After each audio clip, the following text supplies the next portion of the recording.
अलमट्टीच्या उंचीवाढी विरुद्ध संबंधात गेले महिना 2 महिने सातत्यानं आम्ही एकत्रितपणे लढा देत होतो. परवा आम्हीच सर्व पक्षीय चक्काजाम केला. तिथं प्रांत अधिकाऱ्यांनी पत्र दिलं की 21 तारखेला आम्ही मंत्रालयात बैठक लावू आणि आम्ही चक्काजाम मागे घेतला. पण महाराष्ट्राचं दुर्दैव आहे की एका सार्वजनिक विषयामध्ये देखील महायुतीचं सरकार राजकारण करताना पाहायला मिळतं. यामध्ये महाविकास आघाडीचे आम्ही आमदार असू खासदार असू कुणालाही त्यांनी निमंत्रित केलेलं नाही. किंबहुना या प्रश्नामध्ये राजकारण आणून तो वेगळ्या दिशेने घेऊन जाण्याचा प्रयत्न चालू आहे. माझी भूमिका सर्वपक्षीय चक्काजाम आंदोलनाची एवढीच होती की महाराष्ट्राची भूमिका केंद्रामध्ये सर्वांमते या ठिकाणी एकमतानं जावं, बहुमतानं नाही. एखादा विषय एकमतानं ज्यावेळी जातो त्यावेळी उद्याच्या भविष्यकाळात सुप्रीम कोर्टातला लढा असेल, केंद्रातला लढा असेल, त्याला ताकद मिळते. आणि म्हणून आम्ही आज बैठक आहे म्हणून आम्ही सगळेच कोल्हापूर सांगलीवरून सगळे खासदार साहेब असतील सगळे आम्ही आलो. परंतु दुर्दैवानं यादीमध्ये आम्हाला अधिकृतपणे निमंत्रण नसल्यामुळे आम्ही गेलो नाही. परंतु आमचं प्रतिनिधित्व करणारी कमिटी ही तिथं जाऊन रिप्रेझेंटेशन करेल, म्हणणं मांडेल.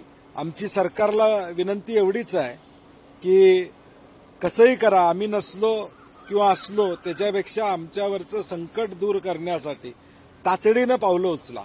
11 मार्चला जलसंपदा मंत्र्यांनी विधान परिषदमध्ये सांगितलं होतं की आम्ही सुप्रीम कोर्टात जाऊ. आम्हाला गेलेत का नाही अजून माहीत नाही. त्याची उत्तरं आम्हाला मिळाली असते आम्ही बैठकीला जर आम्ही आलो असतो तर. परंतु या सगळ्याची उत्तरं कृपया सरकारनं द्यावी आणि कणखरपणे केंद्राकडे भूमिका मागावी एवढी अपेक्षा.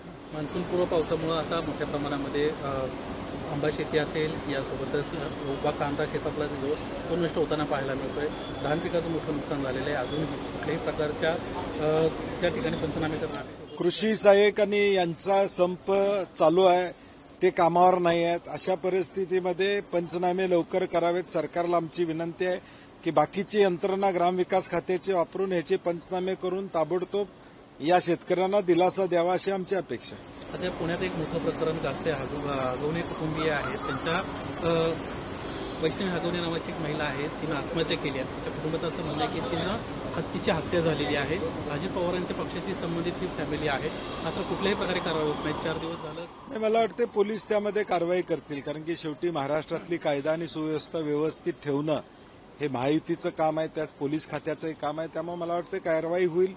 थोडा विलंब झाला असं आजची परिस्थिती दिसत असली तरी मला विश्वास आहे की पोलीस यामध्ये सत्यता पडताळून योग्य ती कारवाई करतील. काल भुजबळांनी शपथविधी घेतलेला आहे आणि त्यानंतर अजित पवार हे धनंजय मुंडेंना देवेंद्र फडणवीसांकडे भेटीसाठी घेऊन गेले. काय वाटतं, पुन्हा धनंजय मुंडेसाठी पुनर्वसनाच्या ज्या हालचाली त्या सुरू झाल्यात की काय? नाही, आता कोटा भरलेला आहे. मला वाटते राष्ट्रवादीचा मंत्रिपदाचा कोटा संपलेला आहे. त्यामुळं राज्यमंत्री आता माहित नाही आम्हाला, कारण ते कॅबिनेट मंत्री राहिले. मला नाही वाटत की आता काय तो विषय चर्चेत येईल. बाकीचे काही विषय असतील म्हणून कदाचित ते घेऊन गेले असतील. लोकशाही मराठी ऐका, पहा, जागरूक रहा.